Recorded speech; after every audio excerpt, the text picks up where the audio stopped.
36 size measurements పెడుతున్నాను చూడండి. Divided by 4 అయితే మనం 9 పెట్టుకోవాలి. Same as it is normal blouse లాగే. హైట్ వచ్చేసి 15.5 16.5 పెట్టాను. ఇక్కడ షోల్డర్ వచ్చేసి 6 ఇంచెస్ మార్క్ చేసా. 3 ఇంచెస్ షోల్డర్కి.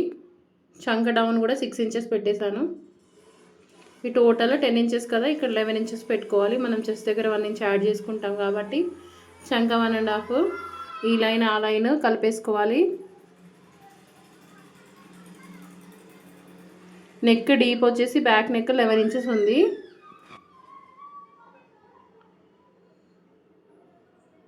స్ట్రైట్ లైన్ డ్రా చేసుకొని ఇక్కడ జస్ట్ 1/2 ఇంచ్ మార్క్ చేసుకొని కటింగ్ చేసేసుకోవడమే. నేను బ్యాక్ అండ్ ఫ్రంట్ 2 కట్ చేస్తున్నాను చూడండి. కింద భాగం కూడా ఉంది డబల్ ఫోల్డింగ్.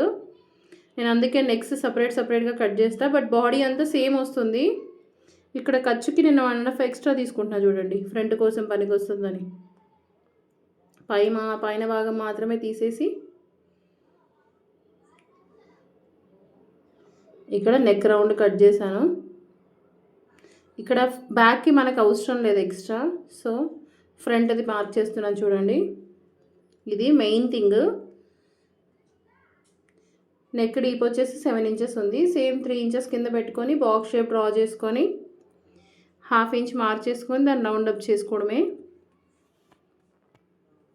ఇక్కడ నుంచి 3.2 పెడుతున్నానండి, 2 ఇంచెస్ ఎక్స్ట్రా. పైకి 4 ఇంచెస్.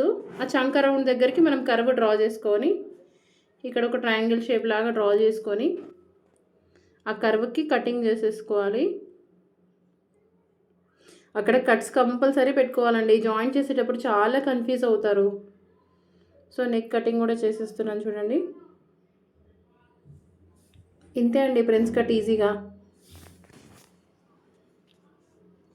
ఇక్కడ హ్యాండ్స్ కటింగ్ చేస్తున్నాను చూడండి. హ్యాండ్ 6.5 ఉంటే 7.5 పెడుతున్నాను. 3 ఇంచెస్ డౌను, చంక 9.5, హ్యాండ్లు 7 ఇంచెస్.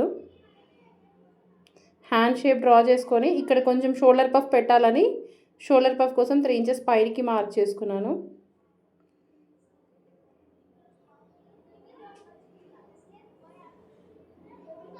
చెస్ట్ లోతు భాగం కొద్దిగా తీసుకోవాలి. అక్కడ చిన్న కట్ ఇస్తున్నాను చూడండి. మెయిన్ క్లాత్ మీద వేసి కట్ చేస్తున్నాను చూడండి. అసలు ఎంత జాయింట్స్ వస్తాయో. క్లాత్ చాలా చిన్నగా ఉంది. ఇది స్పీడ్